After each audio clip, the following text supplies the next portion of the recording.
रमजान की रहमत आ जाए किरदार में है जान सुनो रे खुदा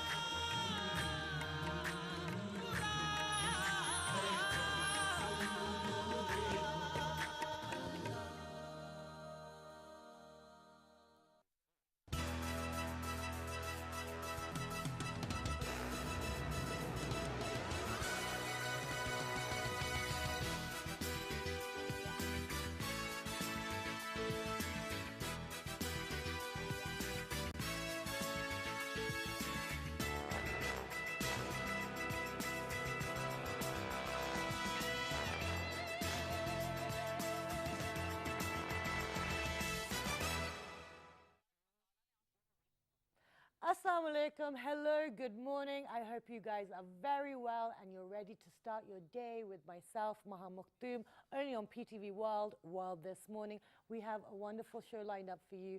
It's actually going to be very informative. The latter half is also to do with what is happening around us within Pakistan at the moment regarding the weather and all of this heat stuff. So do stay tuned if you want to have some ideas on how to handle with it and cope with it, especially if you have work. But before we get that started, you know, in the first half, we will also be looking at a verse from the Quran. And it is all about self-reflection. It is about learning about the practical implementation of our religion and also to get that more balanced narrative and something that, you know, everyone can look at. And it, you know, rather than ostracizing people from it or sidelining, marginalizing people, the religion is about unity and it's about not seeing the differences between ourselves. So today there is going to be a lot of self-reflection, which I'm really excited for. But you know, it's also about managing that self-reflection to the point that we can actually be practical, but it doesn't weigh us down. But before that, we have some really important news to share about what's happening within Pakistan today, and it's going to be more serious news. So let's take a look at our top 3 stories.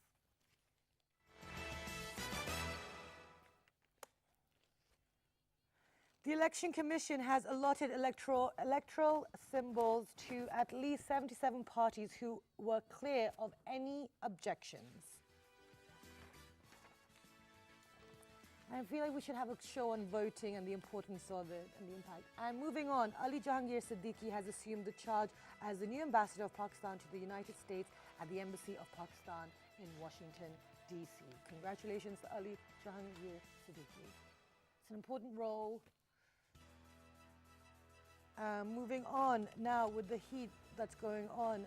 A few weeks ago we were enjoying the rain, but now Karachi is facing another heat wave which will engulf the metropolis till tomorrow. The Pakistan Met Department has warned the maximum temperature will continue to hover around between 41 to 45 degrees Celsius.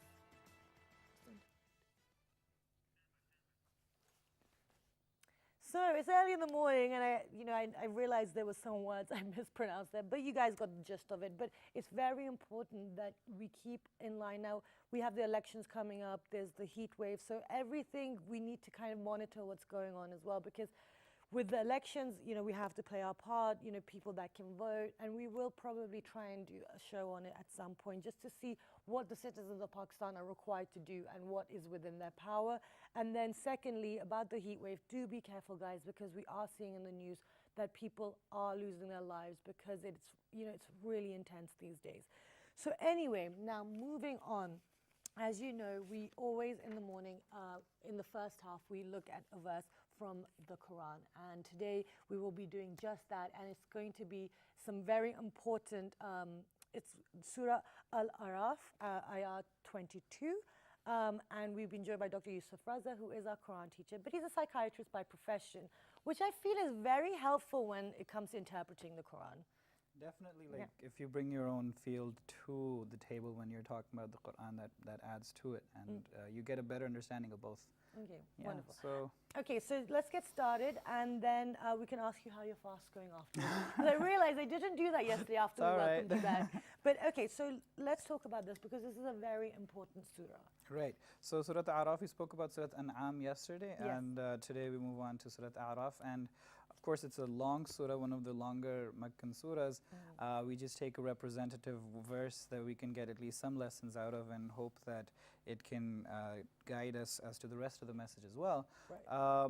This particular verse, we'll get straight to it. أعوذ بالله من الشيطان الرجيم فَدَلَّاهُمَا بِغُرُورٍ. So it starts by a mention of, the context is that shaitan, or the devil, is he refused to obey God. Yes. And to how Allah said that you are going to, that He commanded the angels to bow down before Adam. And what that seems to represent is that the creation that Allah has created, with the angels representing the creatures, the personified forces of good that would carry this universe or this creation towards the will of God, right? So that's the angelic realm, all nice and dandy.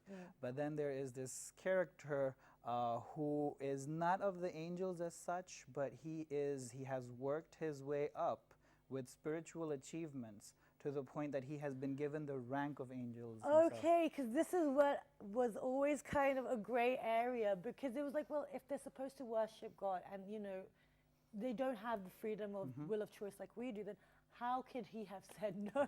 So he had worked his way up to the I angelic see. realm. He wasn't Okay. an angel, but he earned the title of an angel and became of the same rank, but he always Right. carried that freedom with him. So shaitan has the history, the spirituality, the righteousness, the piety in his past. He has all of that there.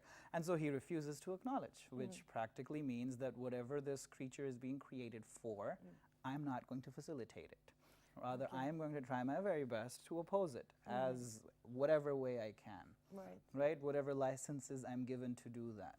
So this is a representation of that, okay, that happened, and then Adam and Hawa, his wife, they're living in a particular place which is described as them having no concerns. There is nothing to worry about. Heaven. Yeah, right? So that's something of the state that they're in. And one representation of that is this is prior to the development of self-consciousness. That when you are not self-conscious or higher levels of self-conscious, then you don't know what's going to turn around in the future. You don't care about, okay, what about 5 years from now? What about 3 years from now? And you're not really that much concerned, or you remember 2 years ago that catastrophe happened and we had to move out. And you don't have that without self-consciousness. Self-consciousness is actually a consciousness of your own self in time. Right. So you have a realization of a past and you have a realization of a future.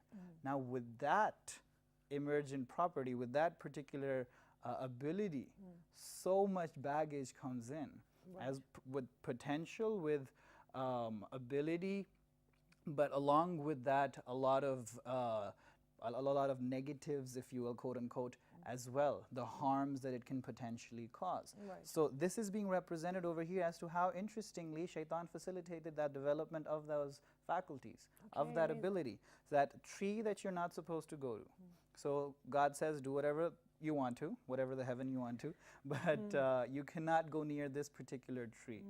And you're like, fair enough, everything is open game, but just this one thing you can't do.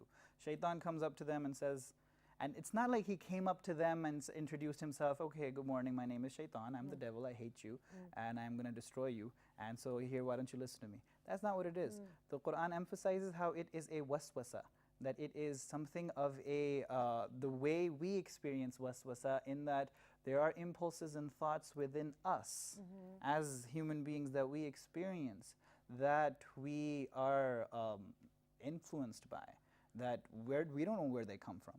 We don't know where they're for, but we do know that they don't always have the best of intent or the best of ends, that there is a lot of evil motivation going on right there. So what does he do? He comes to them and he says, you know why you're not supposed to go to that tree? Because if you go there, you're going to become an angel, or you're going to have eternal life. So that's something like the elixir of life stuff going on. And you're going to have this power, eternal kingdom. And so that's something that he's inciting. And this is going on inside of Adam and Hawa. And so they're like, all right. And so when they finally do it, when they finally go there, فَدَلَّهُمَا بِغُرُورٍ, it says that he misled them through deception. فَلَمَّا ذَاقَ الشَّجَرَةَ, and when they tasted of that tree, بَدَتْ لَهُمَا سَوْآتُهُمَا, their nakedness became exposed to them. Their nakedness became exposed to them. How do we relate this? How do we understand this? So one thing that this nakedness may symbolize, that if this is the development of self-consciousness, then you realize a future. Fair enough. What does that mean? That ultimately means there's going to be a lot of things that you're not going to have in the future, your life being the most important of them. This is a realization of. So basically they had a realization that they've done something wrong and they felt exposed, and they realize that something is going to now That is happen. by extension as well. That's something that they realize as well. Because for the future realization, it's the consciousness of death. Right. And you know what? Ultimately, we're going to be gone. And with that comes the sense of loss of other things. We're going to lose relationships. We're going to lose anything that we have. So back then they had that concept of death, or Yeah, so this is the concept of death coming in. Right. This is the concept of death coming in, the ultimate vulnerability. Wow, What okay. nakedness may represent here is the vulnerability of human beings. Right, I see. Right? And so how this has been interpreted with respect to sexuality as well, that this was a recognition of that particular dimension, which makes sense, and it's logically related as how do you overcome death biologically? By progeny, by sending forward your species or having that continue, and that's something that the biological process of sexuality achieves. Okay. So that's also exposed to them. Okay. And with that is exposed the burden of the past. Okay. That, you know what, if I have that death coming up and I don't have a lot of time, I got a lot of stuff to do, and all of what I did in the past, I may not have done the best of what I was supposed to do. And so, including tasting from this tree, Right. not the best action to have done. But with that sin or that disobedience, it comes another realization, Okay. that of human freedom. That if human freedom, human beings are not bound, are not externally determined, that there is some sort of free will inside of us, some power inside of us that can resist external influences. And how strong is that? It is strong enough to say no to God. That's the first representation of it. Oh, That that's God says, don't go near that tree, and saying no to that. So if you can say no to that highest influence and force that God is and represents, then what does that leave behind? Okay. So I just want to make this just statement that, this is a discussion, it's about learning and exploring. So I'm going to ask a question. Sure, sure. And, it's just a question.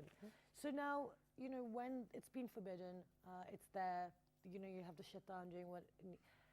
But God knew all of this was going to happen, right? Because he sees everything. He's, he's Right. the sustainer. So he knew this was going to happen. In fact, He'd planned it. Okay. It was because before this is happening, we know in Surah Baqarah that He tells the angels, Inni ja'ilun fil ardi khalifa. I am going to set a vicegerent, a representative, my representative, someone who's going to be representing God on earth. Okay. Right? So the angels responded to that. أَتَجْعَلُ فِيهَا مَنْ يُفْسِدُ فِيهَا وَيَسْفِكُ الدِّمَاءَ. You are going to create on earth one who is going to shed blood and one who is going to create chaos. So the problem of evil being taken up by no less than angels themselves. Okay. Then they're questioning God's decision of putting a free being on earth. Okay. So that decision was made first, and then the demonstration is taking place that how this freedom is developing and how shaitan relates to the whole thing. Okay. That's coming up as part of the plan, that this creature, this creation needs to realize all of this in the background. Okay, amazing. And we're learning so much today. But this is a long one, so I feel like we're going to run out of time. If we don't. Okay, we've got time to do it all. Okay, fantastic. So that's one. Those are the realizations that are coming in. The realizations of one's vulnerabilities, particularly in association to time, as Adam alayhi salam realizes that, as Hawa realizes that, and so with that, another part of the baggage comes in, and this is how it relates to the angelic opposition, if you will, or question that they pose, that really evil, come on, have you thought this through? And how does that relate? So when you realize yourself in time, you realize that which is good for you and you remember it. Okay. You realize that which is bad for you, you remember it. You know what made you feel good and what made you feel bad, right? And so you get a general perception as well. Hey, if it made me feel good, it'll make others feel good. Okay. If it made me feel bad, if I do it to others, then they won't like it all that much either, Okay. right? So what's happening here? Doors of evil are actually opening up. Okay. That something that the creatures before were not really capable of, and that's something that we can generally see in the animal world as well, that yes, animals are wild, yes, animals kill each other, but that's not for sport. That's not to torture. That's not to put another animal down. That's just to feed a particular instinct, their hunger, and then they move on. A fed lion is not going to bother anyone unless you bother it, right? It's going to be just completely relaxed. That's something very particularly human. Yeah. That we go to those lengths of being able to hurt others and even take joy out of that, even take pleasure out of that. I've had the unfortunate experience of seeing people develop very, very severe, permanent even illnesses, like schizophrenia. And obviously there's a biological predisposition to it, but as a consequence of bullying, how they were bullied at school, and how that's the norm, right? And how that's something that we just do as a matter of routine. 3-4 people get on one side and the other one just start picking on the other one. And the thing is, That's it's just not the just least with of it. kids, it's also with adults. It's prevalent, like, it's terrible. Okay. So that sense is also developing. And now with all of these senses having developed, this is where Allah subhanahu wa ta'ala then comes in and He says that, moving on to the rest of the ayah, they started وَطَفِقَا يَخْصِفَانِ عَلَيْهِمَا مِنْ وَرَقِ الْجَنَّةِ. They started covering themselves with whatever leaves of that garden that they could find. وَنَادَاهُمَا رَبُّهُمَا أَلَمْ أَنْهَكُمَا عَنْ تِلْكُمَا الشَّجَرَةِ. And then their Rabb called out to them saying, did I not forbid you? Did I not stop you from going close to that tree? وَأَقُلْ لَكُمَا إِنَّ الشَّيْطَانَ لَكُمَا عَدُوٌّ مُبِينٌ. And told you that this shaitan is an open enemy to you. That what we need to realize that the evil within us is not simple blind evil force. Okay. It has a personified essence. Okay. It has a personified direction in the sense that it has a consciousnness of its own. Okay. It has it interacts with you, and that's something that we experience. So it's incredible that as modern people we tend to take these representations, oh demon, oh Satan, as some things that are pre-modern, unscientific, and immature or ignorant even. But the way the profundity with which they represent human experiences, it's incredible. It's incredible. And of the modern thinkers, the one who probably came closest to it is Carl Jung, how he represents these as archetypes within the human psyche. And for him, archetypes are not mere forces randomly, blindly flowing around. They are personified sub-personalities within each human being. Right. So unless these are consciously we're made aware of, we're not going to be able to come to terms with them. But that's the thing, and like you were saying, it's, because this is the beauty of it, like, it's timeless, the Quran, because back then you needed to have these examples because people weren't evolved, or the scientifically, psychologically, they didn't have that much information. Now we have that science and we can interpret it in a way that is very useful to us. But this is the thing, now, when you know something is bad, you've been told this is your enemy, this is bad for you, this will destroy your life. We have this in our day-to-day lives. We're constantly faced with tests where, you got to make the right decision. But even then, they fell into that trap and they were like, oh, maybe that person's right. So how can we, when we know we've been told someone's against us, they're our enemy, but we still listen. What's that all about? So when we dissociate ourselves from our inner evil, in that we think it's not there at all. The greatest trick the devil ever played was to convince humanity that it doesn't exist. Right. So either because of our righteousness or our modernity, we tend to think that that's not happening. And that's exactly where it can just throw its impulses, inspire or incite those ideas, which I'm going to be identifying as my own. Okay. And so so shaitan is not going to come off and say, you know what, this bad thing, do this bad thing. Yeah. No, he's going to make it look pretty attractive, pretty reasonable, even righteous, Okay. even pious. Okay. So now, okay, after knowing, after discussing all of this, having all of this kind of wisdom in front of us, what are we supposed to do now? Like you said, now it's the 21st century. People are skeptical, but how do we implement this? Right. So the skepticism is in itself unfounded in that what alternative explanations are being provided for these human experiences and phenomena that are part of the subjective realm are just as lacking in empirical evidence, or even less so, and less incorporative of the empirical facts of reality that we experience as human beings. But that's another subject altogether. Yes. But practically, what do? I need to recognize for myself that, you know what, I'm not the angel that I've always conceived myself to be. And that potential is within me. Okay. And that potential will take me one way or the other. So I can reject it, and I can think that that's not happening. And when I get these evil impulses, maybe I identify myself as evil. You know what? I am just bad. So might as well just do bad. And a lot of people do that. Yeah. So sorry, just final question, because we've run out of time. Now the thing is, when you have made mistakes, when you do feel like you're a really bad person, how do you make peace with that? Because a lot of time that takes people away from the religion, because it's like, no, I don't deserve it, or I'm not a good person. And everyone around you is giving you that narrative, like, oh my God, like. So how do you? So the very next ayah that we didn't really put up, but it says the dua that Adam and Hawa made at that point, رَبَّنَا ظَلَمْنَا أَنفُسَنَا وَإِن لَمْ تَغْفِرْ لَنَا وَتَرْحَمْنَا لَنَكُونَنَّ مِنَ الْخَاسِرِينَ. That our Rabb, we have wronged ourselves. If you do not forgive us, if you do not have mercy on us, then we're going to be of the unjust people. Meaning, the guilt that is inspired can be of two types, pathological or meaningful. Okay. Pathological is the one in which you just condemn yourself and damn yourself. Meaningful is where you recognize your responsibility, where you recognize your freedom, and then you work towards actually genuinely improving yourself and living up to your potential. Okay, so it's never too late. Never. Okay, wonderful. Thank you so much, Dr. Yusuf Raza. It's been an absolute pleasure having you on the show today, and that was so informative.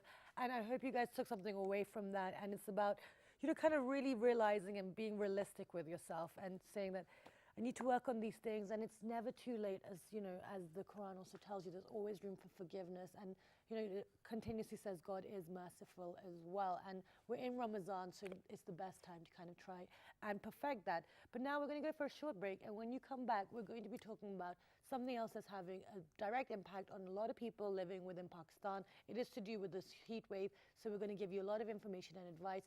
Let's go take a break, and when you come back, we'll start our conversation.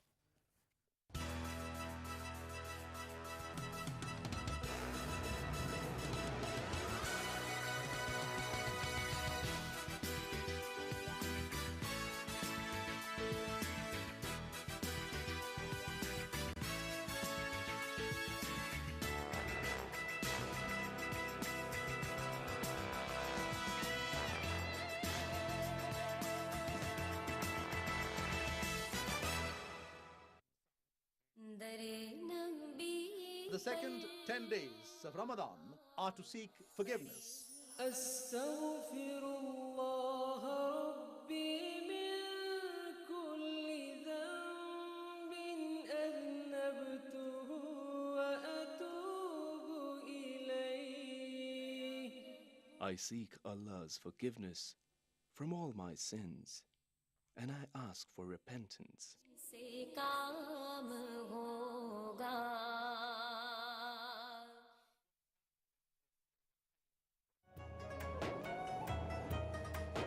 Ramzan की रहमत आ जाए किरदार में,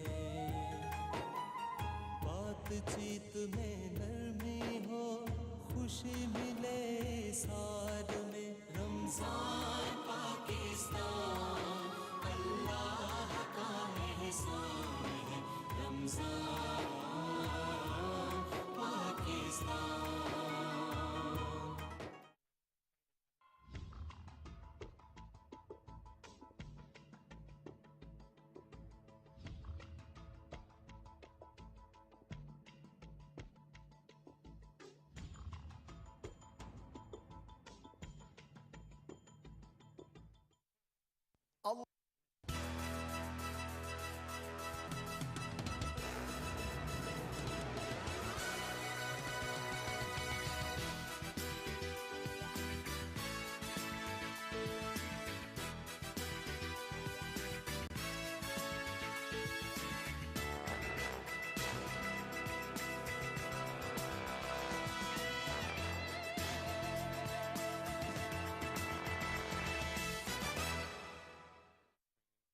Welcome back, everyone. And before the break, we were looking at a surah from the Quran, and we were looking at its implementation. And, you know, it's so deep and profound, the conversation that you have, because, you know, if you also have interest in psychology, there's a lot there. So there's a lot to kind of break down. But now moving on, as we mentioned in the introduction, that there is a heat wave, and, you know, the weather is very choppy and changey. We're seeing that summer has started much earlier than I think it had started last year. So to find out what's happening within Pakistan, and also the health factors related to this change in our climate, we've been joined by two wonderful guests who are going to give us an insight as to what's happening. We're very lucky. We've been joined by Farzana Altaf Shah. She is the Director General of the Environmental Protection Agency from the Ministry of Climate Change. Assalamu alaikum. Good morning. Bahut shukriya. Thank you for being here today. Besides Ms. Farzana Altaf Shah, we've been joined by Dr. Wasim Khwaja. He is a consultant physician at PIMS. Assalamu alaikum. Good morning. Thank you so much for joining us. Okay, so before we get started with Dr. Wasim, you know, to see how the environmental issue is having an effect on human health, we're going to first speak to Ms. Farzana. So within Pakistan, we're seeing a lot of change with our weather and our climate. What is actually happening within Pakistan right now? Bismillahirrahmanirrahim. First of all, I am really thankful to PTV World to take this precious time to introduce what is happening because of this, and congratulations to your team to putting up this situation in front of the public to know about what is the reason. Thank you so much. Actually, instead of talking to ultimate results of any incident, it's better to identify what are the root causes of any incident. Okay. So when we talk about the heat wave or the climate change or the consequences, what is the actual thing leading towards these things? Okay. So first factor is the environmental degradation, and then change in our air quality, change in our water quality, or change in total entire ambient air. Okay. So what are the factors involved with it? This is the one of the basic question which we know, but we are not addressing it properly, we are not answering it properly, and we are not combating it properly. Okay. So first reason is the increased load on the environment is the increased urbanization. Okay. And when there is an increase in urbanization and the population, ultimately there is increased load on the natural resources. And one of the major natural resources is our trees, our water, and our ambient air. Yeah. When we started cutting tree for urbanization, for development of the societies, or development of the houses, or any other such activity, ultimately we are not realizing how one single tree is important for our entire cleaning of the air quality.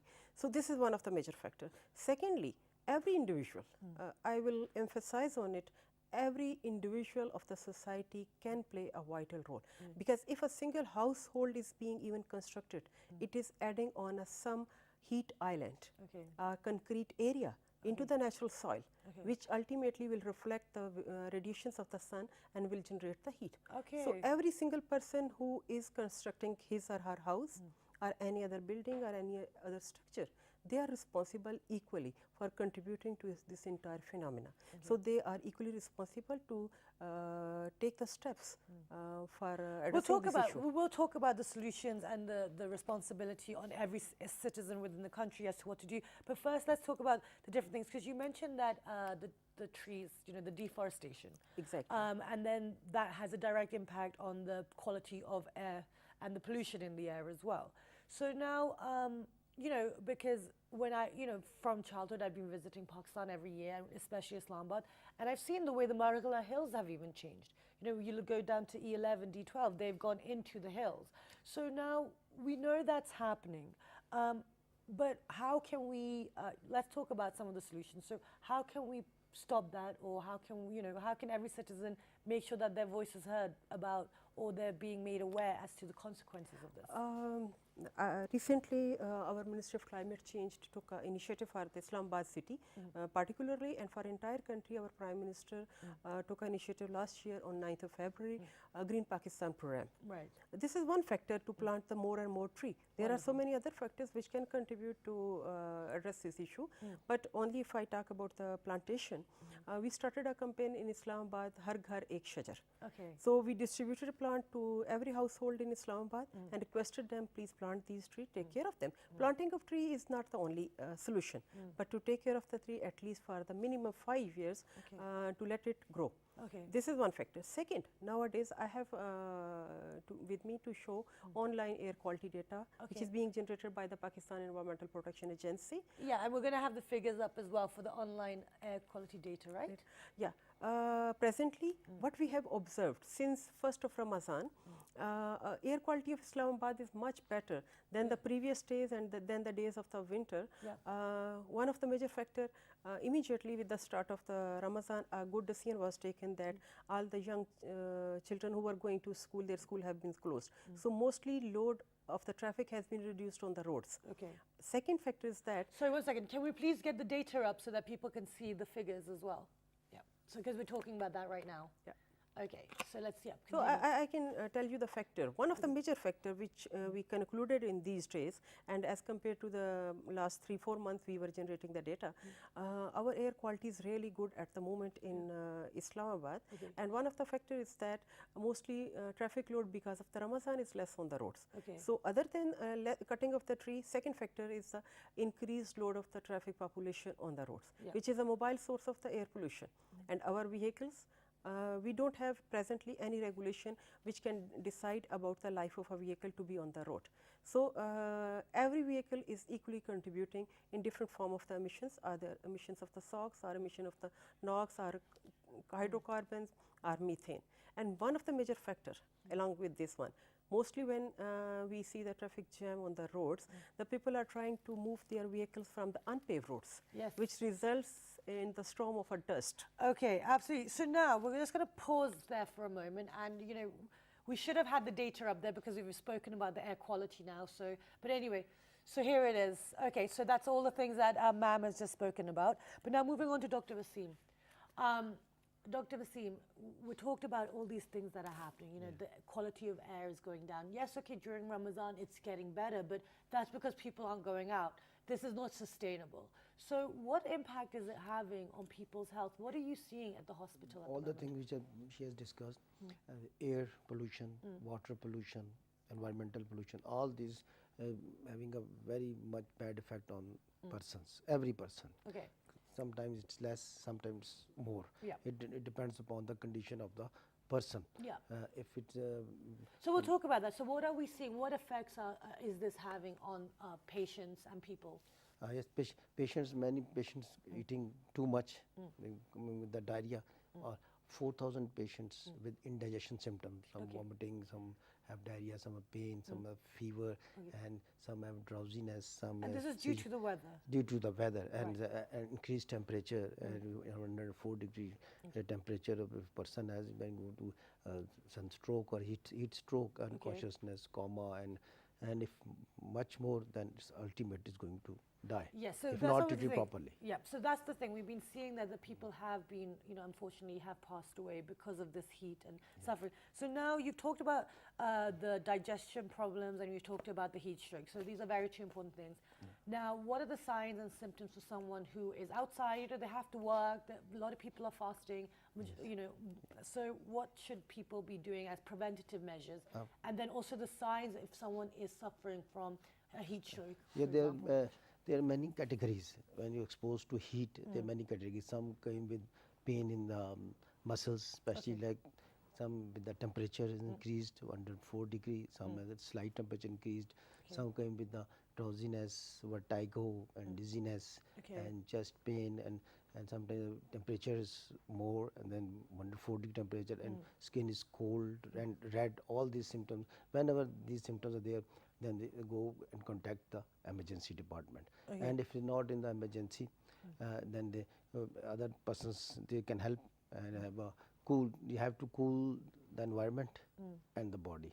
Environment cool, go to the AC, they'll die the patient. But what about the people who don't have access to air conditioner? Do you know you have the people that are working on the side of the road? Yes, then they have and where there is not direct heat, direct not sunlight in the shadow, they lie down in the shadow, open the clothes and drop lot of water and cold water available.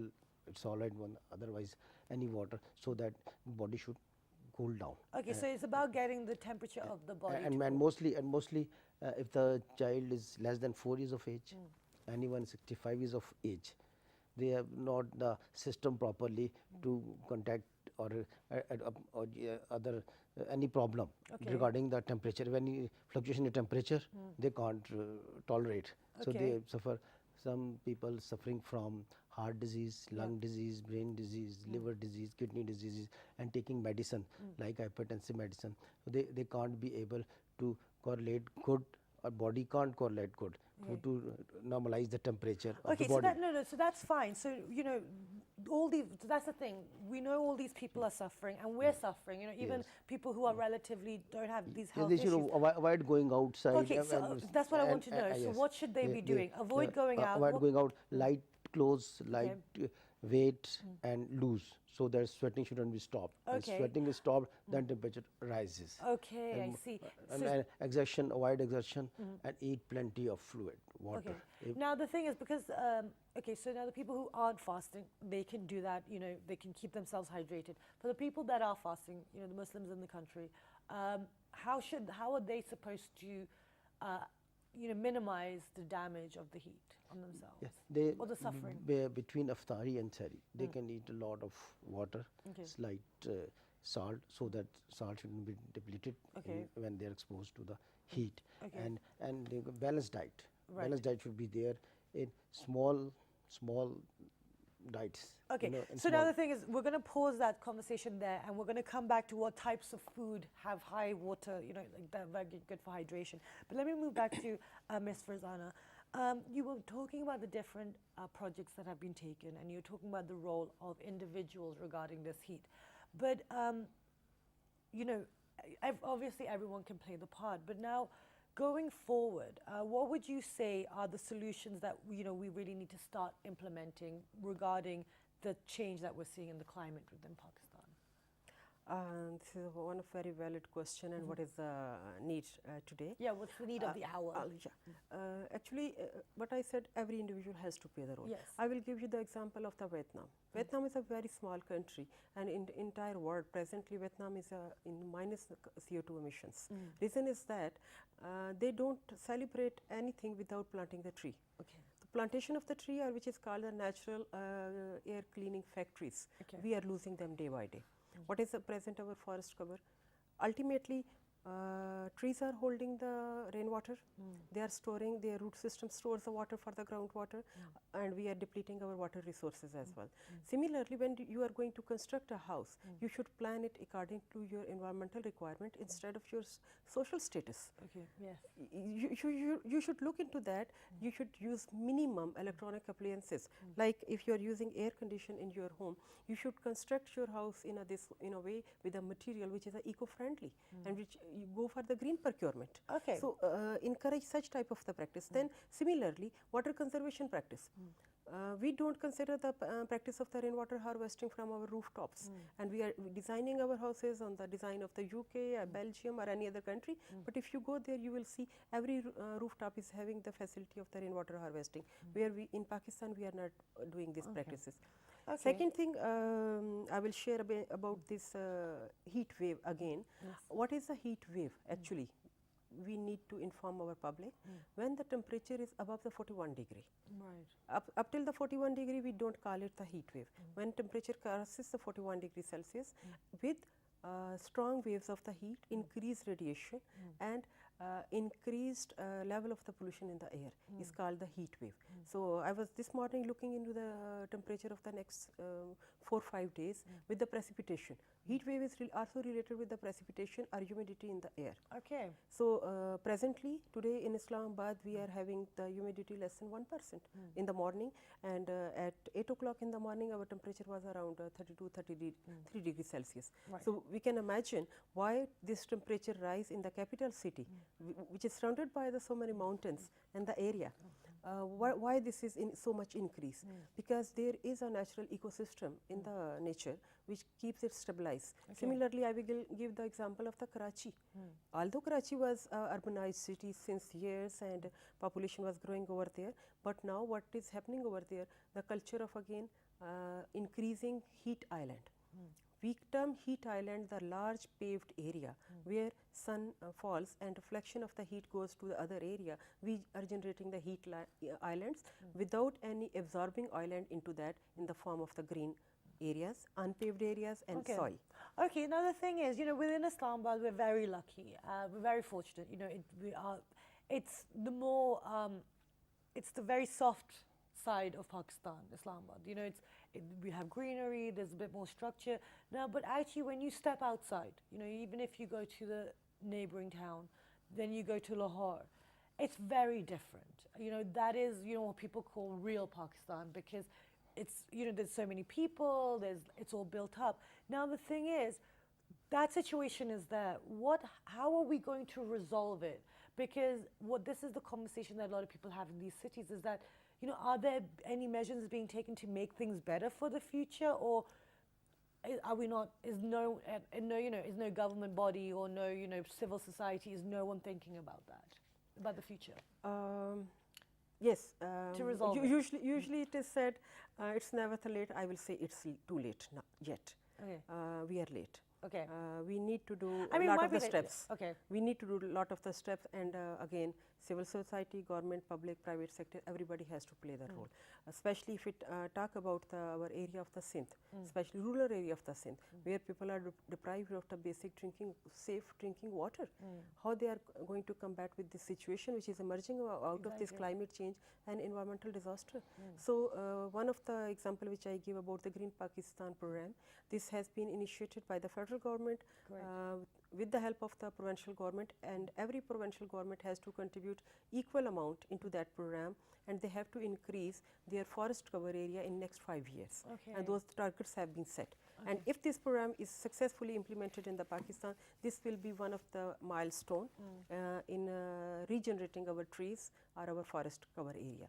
Second thing is that what other measures can be taken? What are the major sources and how we can tackle about that? I will emphasize about the special vehicles which are running in the rural areas and our buses and the trucks which are mostly running on the diesel fuel, and they are generating mostly SOx because presently our diesel is having the sulfur contents, and those are also generating the SOx, emissions of the sulfur oxides and other. Ultimately it is impacting the health. So these are the small measures every stakeholders, either different ministries or different departments or community has to take. Okay. One of your concern about what steps can be taken, I would like to share through your forum that on our website there are the information for the general public what they can do during this week of the heat wave in Islamabad and in entire country, especially in the Ramadan.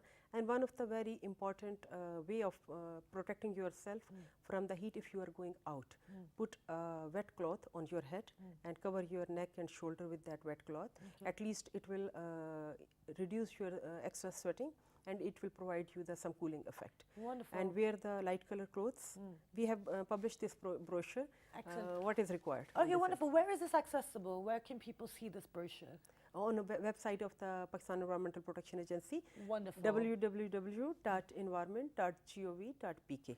And we are going to distribute these brochures on the different signals and different area where we can see the traffic jam, so people can take the benefit of that. Oh, wonderful, because we did see that gentleman in the clip as well. He had this wet towel on. So now, Dr. Wasim, I just wanted to ask you, we've talked about, you both mentioned how people, when they're going outside, can do preventative measures to minimize the heat.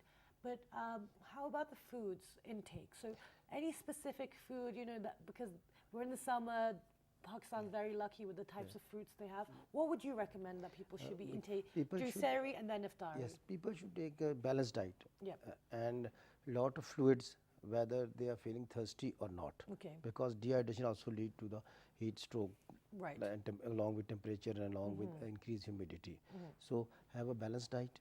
Let's take the dates and then take the fruit juices, vegetable juices, soups, and then salads. And take yogurt. All these things step by step, slowly and slowly chewing, and there will be no thirst.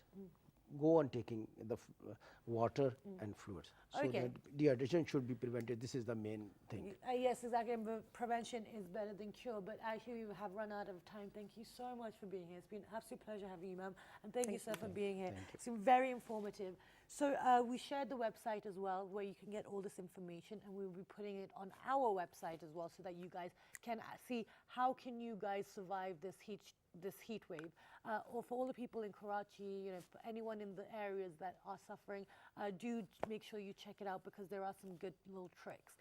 But with that, for any information on our first half or second half, log on to our Facebook fan page, which is with the name of World This Morning, our Twitter page, World This Morning without a G, our Daily Motion and YouTube page, World This Morning. The repeat is at 11:05 p.m. this evening. Be good, be safe, look after yourself, guys, especially if you're fasting as well. Do try and look after yourself, and we will see you bright and early tomorrow morning. Have a good day.